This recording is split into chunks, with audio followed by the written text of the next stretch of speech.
चचा जान, किताबें चूहों ने कातर दी हैं, पूरा कार्टन खराब हो चुका है। अफसोस के बरसों से उन्हें देखा नहीं गया, वरना इतना नुकसान न होता। फहीम ने ये बारी खबर अपने चचा को सुनाई, जो अस्पताल में ज़ेरे इलाज थे। यह खबर सुनकर उन्हें सदमा हुआ। फहीम बेबसी से अपने चचा को देखने लगा।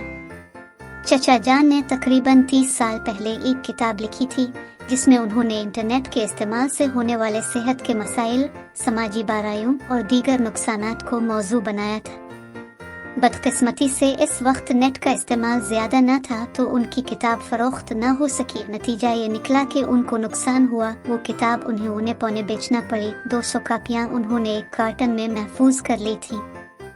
जब अस्पताल में जमा पूंजी और कर्ज से मिलने वाली रकम भी खत्म हो गई, तो उन्होंने फहीम से कहा कि वो स्टोर से उनका कार्टन निकालकर वो किताबें उनके एक दोस्त पब्लिशर को दे दे, ताकि वो कुछ रकम दे दे। मगर जब फहीम ने कार्टन खोला तो देखा कि किताबों को चूहों ने जगह जगह से कातर दिया था। किताब तो मुसन्निफीन के लिए औलाद की तरह होती है, शायद इसीलिए उनको सदमा पहुंचा। फहीम को चचा की बहुत फिक्र थी। वो एक हमदर्द नौजवान था, हसास दिल का मालिक था। इसने बहुत गौर और फिक्र के बाद अपने चचा की कहानी लिखी, जिसमें इसने किताब के कुछ अहम हिस्से भी शामिल किए।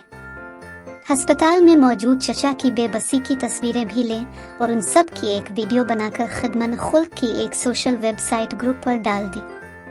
अगले 2 दिन तक फहीम बहुत मसरूफ रहा। चचा जान की सेहत बेहतर थी, मगर अब अस्पताल वाले रकम का तकाजा कर रहे थे, ताकि उनका मजीद इलाज जारी रखा जा सके।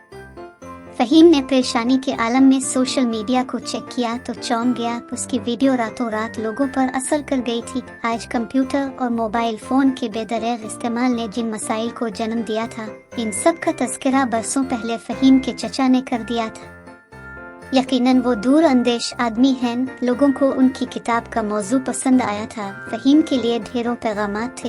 एक पब्लिशर ने किताब के हुकूक खरीदने और इसे नए अंदाज में शाये करने की बात की थी। एक वेबसाइट ने किताब अपने तौर पर छापने के लिए माकूल रकम की पेशकश की थी। किसी ने तजवीज़ दी कि साहिब हैसियत लोग इसी खस्ता हालत में किताब को खरीद कर मुसन्निफ की मदद कर सकते हैं। दूसरी तरफ हजारों लोग फहीम के चचा के लिए दुआगो थे और उनकी मदद करना चाहते थे। फहीम ने तेजी से फैसले करना शुरू कर दिए। चचा से मशवरे के बाद इसने किताब को नए सिरे से छापने के लिए एक पब्लिशर से मुआहदा कर लिया। दूसरी तरफ मदद करने वाले मामूली कातरी हुई किताबें खरीदने लगे। फहीम रात को किताबें पैक करता और सुबह उन्हें डाक से भिजवा देता। इसने चचा की मदद के लिए एक अकाउंट खोल दिया। तकरीबन 1 हफ्ते में सारी किताबें फरोख्त हो गई। एक मुखैर शख्स ने अस्पताल का सारा बिल अदा कर दिया। चचा की कोई औलाद न थी और चची का इंतकाल हो चुका था। वो फहीम को ही अपना सब कुछ समझते थे। जब फहीम ने उन्हें अपनी कारगुजारी सुनाना शुरू की तो वो समझे कि शायद फहीम उनसे मजाक कर रहा है, मगर जब फहीम ने अपना मोबाइल फोन उनके सामने रखा तो वो ये सब देखकर हैरान रह गए। फहीम बोला, चचा, आपको अब अपनी किताब पर नज़रसानी करनी है। अपने बरसों पहले दूसरों के लिए जो अच्छा सोचा था, इसकी ज़रूरत आज ज़्यादा महसूस हो रही है। चचा खोए खोए अंदाज में मोबाइल फोन पर पैगामात पढ़ रहे थे। फिर वो बोले, बरसों पहले मेरे पेश नज़र लोगों का मुफाद था।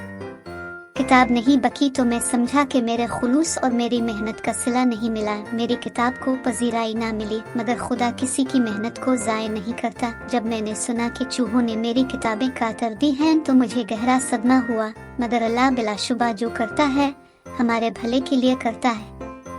मैं समझा कि मेरा हजारों का नुकसान हो गया है, मगर इसी नुकसान में खैर छुपा हुआ था और इसी नुकसान ने मुझे लाखों का मालिक बना दिया और मेरी किताब आज फिर से छुपने और लोगों की नज़र में पजीराई हासिल करने जा रही है। ये मेरे सब्र और मेहनत का सिला है, मगर उसकी वजह तुम बने। तुम जैसे नौजवान हमारी अलिफा मदूहे का मरकज है।